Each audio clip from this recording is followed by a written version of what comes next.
What's up everybody, Llama King here. I've got 10 quick tips that everybody should know. This list is in no particular order. I just think it's 10 fundamental things that everybody should know about the game. And you probably already know these, but if you don't, hey, maybe you'll learn something. Number 1. The first one would be meat shields. What are meat shields? Basically, meat shields are troops that you put in front of your main troops so that your main troops don't die. They help mitigate damage and absorb deaths. What do I mean by that? Well, for instance, say if we wanted to attack Cumbledore here, we would hit attack and you would choose your heroes and everything, but I've got battalions. Hopefully you have battalions too. So let's go, let's see here, mix, yeah, mix. See, already I've got it set up. I got 66,000 of each, no destroyers, because my troops will take care of the wall. And I've got just a handful of T3s here in front to help absorb deaths. If I hit a really hard castle, or a castle with a lot of troops, with this setup, I will lose some T4. It's about, I think it's about 40% that you want to use meat shields if you want to make sure you don't lose any T4. So if you send, 200,000 troops, you want to send 80,000 meat shields so that you don't lose any T4. Or T3, maybe you don't have T4. So say you want to use T3, say you don't have T4 yet. So what would you do? Okay, well say you want to send all Royal Guards, right? So you want to send some meat shields and you don't want to lose any Royal Guards at all. You want to make sure you don't lose any Royal Guards. Okay, so what do? Well, you send 120,000 Royal Guards and then you send the rest grunts. Boop, 80,000 grunts. If you get eaten, your whole attack gets eaten, you will lose those 80,000 grunts and that's it. You will not lose any T3. Get it? Got it? Good. Okay, next tip. Number 2. What are hero buffs? Well, as you know, each hero comes with 3 separate buffs. For an example, the Berserker has Battle Song, Impenetrable Defense, and Army Attack with the respective boosts, as you can see here. Someone like the Witch Doll has Construction Boost, Research Boost, and Training Dummy. These are different. This is an administration buff, or an admin buff. Okay, they're always active when hired. As soon as you hire them, these become active. Depending on what color they are, depends on what percentage you get. Same with your attack heroes. Their buffs, you get them when you hire them, but they're only active when you send them into battle, right? So this is only active when sent into battle. Or if they're on your wall. If you put your heroes on your wall and you get attacked, only these buffs count. All your other leaders, all your other heroes, their buffs do not matter at all. It's only the people that are on the wall. So just remember, when choosing heroes for attacking, always send your leader so you get the leader boosts. And then make sure the heroes that you choose are heroes like the Tracker and the Rose Knight, because they have the attack boosts. Some of them also have administration boosts, but that's okay. Just don't send somebody like the Witch Doll, who has all admin boosts. The only thing she'll do is she'll do her 200% squad damage, and that's it. Speaking of that, let's go on to a tip that quite a few people actually don't know. Number 3. Alright, the third tip has something similar to do with the second tip, but believe it or not, a lot of people don't know this, and it can really change the way you play by doing darkness or attacking. So what am I talking about? Well, when you send your leader and your other heroes to a dark nest, make sure you always send your leader, of course, right? But the thing is, so that's what I got for my ranged attack. When I send this, what is she doing in there? She's not ranged, right? Because this is an all ranged attack, you want to send all ranged troops. But only 4 of them will have a squad attached to them. Their buffs are still active during that attack, even though they're not participating in the battle. I'll still get her army max HP, her army defense, and her army attack, even though she's sitting in the back. So remember that. If you have somebody like the Berserker, or say the Wolf, or somebody that has really good attacking army stats, like she has great army stats, the Lore Weaver has great army stats. That's someone else I could put in there instead of the Berserker. I could put in the Lore Weaver. Here she is here. She's basically got the same exact stats as the Berserker, right? even though she's cavalry, that doesn't matter. You'll still get her boosts, her buffs. Even though, see, these are range and she's infantry, you'll still get her boosts. Number 4. Alrighty, on to tip number 4. That would be your gear and your buffs and how they work. What do I mean by that? Well, let me show you something. Whether you're attacking or sending troops to a tile, for instance, let's go, whoa. Alright, say you want to send troops to a gathering tile. First thing you want to do is put your speed gear on. Alright, so you put your speed gear on so that you get the speed boost, right? But you're gathering and you want to get the gather boost. Well, it doesn't matter what gear you're wearing when you send your troops. What matters is what you're wearing when your troops land, either when they land on the tile or when they land on a castle and you burn them, or you make them smoke or whatever. So if I want to get to that tile quicker, I can put on my speed gear, hit gather, just like that, hit deploy. So now I'm marching nice and fast, go back, hit my gather boost, or gather gear, sorry, and now I've got my gather gear on. Now, oh crap, I forgot to hit my gather boost, 50% gather boost. That's okay, I haven't landed on the tile yet. I go over here, I go over to, oh, sorry, wrong one. But look, still got lots of time. Alright, so we'll go down to here, go to gathering speed, hit use. There we go, we've got our gathering boost on, but we're already marching, we're almost there. That's okay, we put the gathering boost on before we landed. We've got our gathering gear on, perfect. Okay, and our troops have landed. Now, all the boosts that we put on while they were marching, our gear and the gathering boost, are in effect, and they're helping us gather this tile quicker. So just to reiterate, you can put on your speed gear, wait for your troops to march for a rally, and then while the rally is marching toward the dark nest or toward your target, switch over to your attack gear. Boom, just like that. And now when you land, all of your attack gear buffs and attack boosts will all be active when you land on your target. Get it? Got it? Good. Number 5. Alright, and on to tip number 5, and that would be stats. Now there's 3 main stats. There's attack, defense, and HP. Number 1 is attack. That is the number 1 most important stat. The second most important stat would be HP, and the third least important stat would be defense.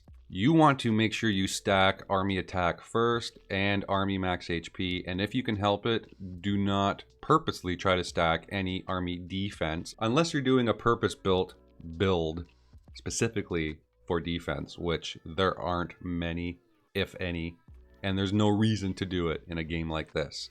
So it's attack and HP are the 2 most important. And to kind of elaborate on that a little bit more, here's a bonus tip for you. Bonus tip. A lot of buildings carry buffs, 3 of which would be your barracks, your infirms, and your manors. And here's another bonus tip for you. Bonus.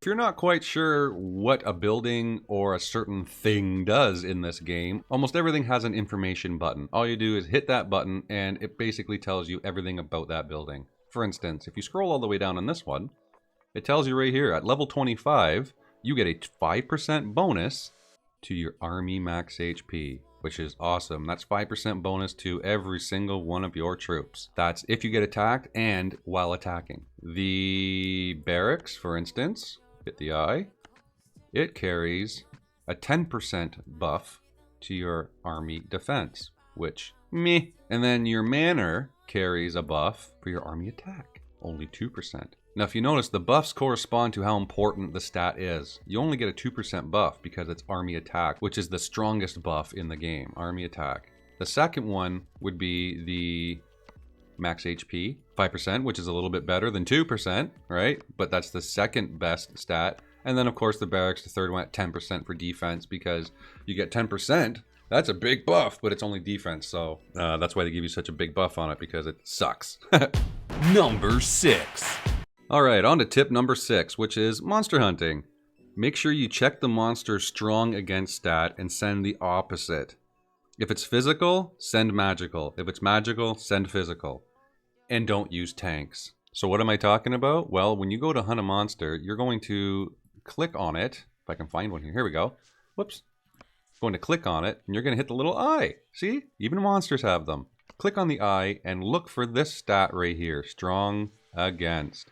High physical defense. So this Title Titan monster is strong against physical defense. What does that mean? That means if you send physical heroes, it's going to really defend itself well against those physical heroes. So what do? You send the opposite and you send magical heroes. But every once in a while, you'll get thrown a curveball and you'll hit a monster like this, the Frostwing. Physical and magic. What? Don't worry. This says strong against physical and magic. But always send physical with these. You'll still do a ton of damage. Do not send magic. Number 7. All right, and that brings us to tip number 7, which goes hand in hand with tip number 6. And that's how to tell if your hero is magic or physical. How can you tell? Well, it's actually quite easy and staring you right in the face. If you look at your hero and then look down just to here, you'll see a blue wing. What is that blue wing? Well, if you click on it, AGI hero. What's that mean? Agility hero. What does that mean? Physical. So the wolf is a physical hero. The berserker has a fist. What does that mean? Well, if you click on it, STR hero. That's a strength hero. That is also a physical hero. So there's 3 symbols. So if the wing is physical and the fist is physical, what do you think the big purple circle is? That's right. Intellect hero, meaning magic. Quick and simple way to tell which heroes are physical and which are magical.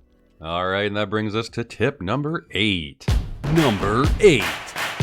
When you first start playing this game, there's a certain build that you want to do, and it will actually serve you well for the entire length of you playing this game. I basically have the same build that I had when I first started.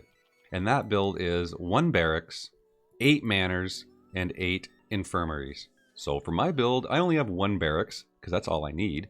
And then I have 7 infirmaries, which with my research and my familiars, gives me 323,400 beds, which is enough for me right now. And I have 9 manors. I have the 9 manors, so I have a little bit faster training speed. If I wanted faster training speed, I would build even more manors. But I think this is a good balance for my build right now. I have more than enough beds to absorb a bunch of, say, dark nests, or if I get attacked, or anything like that. I think this is a good balance for me. But my advice to you, especially when you're first starting out, 1 barracks, 8 infirms, 8 manors, and it will serve you well for a long time. And later on, if you want, you can build an extra barracks to help train more troops at a time. That's totally your preference. Number 9. All right, that brings us to tip number 9, and that's familiars. Quick tip for familiars: when you first start off and you are able to build your familiar biome here, basically all you want is 1 gym, 2 spires, and 5 springs. Now my build right here, I have 2 gyms, 2 spires, and 4 springs. Now why do I have it like that? Because I have a lot of heroes. So I am able to train 2 familiars at a time. And for each gym, you get a training level boost. Familiar training level experience boost. For a level 25 gym, you get an extra 20% training boost. Switch to my familiar gear. We'll go into the gym. We'll go like this, results, results. All right, so when you go to train, what you need to pick your heroes in order to train your familiars. If you have 2 gyms, you go half and half so that they both get trained the same amount of time. There we go. That's half. 21. Confirm. Train. Auto select. It'll pick the other 21. Each hero gives you a certain amount of time on how long the familiar will train. A gold hero will give you an hour. A blue hero will give you 40 minutes. A purple hero will give you 50 minutes. A gray hero only gives you 20 minutes. You get it? Got it? Good. Just like everything else in this game, each familiar building comes with the handy dandy I button, and it tells you everything you need to know about these buildings. For instance, the gyms carry a familiar training level experience boost like we talked about earlier, up to 20% for level 25. What do the springs give us? Well, they give us anima production, right? So that's the stuff we use. They also have max anima storage boost, so the higher the level, the more you can hold. And they have a merging speed boost packs for your packs. Up to 20% merging speed boost. And at level 25, they also help increase the merging speed for your skill stones by 3%. Pretty neat, huh? Number 10. And last but not least, tip number 10. And that would be save your gems. Don't spend your gems just because you have them. What are you saving them for? Well, let me tell you. If you don't have T4 yet, you shouldn't be spending your gems on anything except for the 3 pay buildings. And what do I mean by that? For your battle hall, you need tombs, war tombs. For your prison, you need cuffs. And for your altar, you need soul stones. Now these are expensive, very, very expensive. It'll cost you roughly 800,000 gems to upgrade those 3 buildings alone. Why? Because you need to buy the tombs, the cuffs, and the soul stones, which are right here. It's about 10,000 gems for 1,000 of them. And for the crystal pickaxe, I think it's even more, and that's for your treasure trove. I think it's 14,000 gems for 1,000 crystal pickaxes. So save your gems, but don't make the mistake by buying your tombs and cuffs in this store here, okay? You don't want to do that. Whatever you do, do not buy your tombs and your crystal pickaxes and your steel cups and your soul crystals in the store. Do not do that. You see, crystal pickaxes are more. You will pay more if you buy them in here. What you want to do is you want to actually click on the building. When you click on upgrade, it'll come up and it'll show you over here on the left that you are missing this many. It'll be in the red. You hit the little plus sign, it'll take you to a page where you can buy them at a cheaper price. Yeah, they're cheaper for you when you buy them for yourself. This is if you need to send them to somebody, right? You don't ever buy them in here. This is how you send gifts to people. Hopefully you understand that. If you don't, put it in the comments and I'll try to explain it even better. But those are 10 tips that everybody should know. It's fundamental to the game. And if you follow those 10 tips, you'll have a more enjoyable experience in Lords Mobile. Hopefully you guys like that. If you think I earned your subscription, go ahead and hit that subscribe button. Don't forget to rally that like button and 0 that bell. And in the meantime, get out there and have fun, keep calm, and llama on.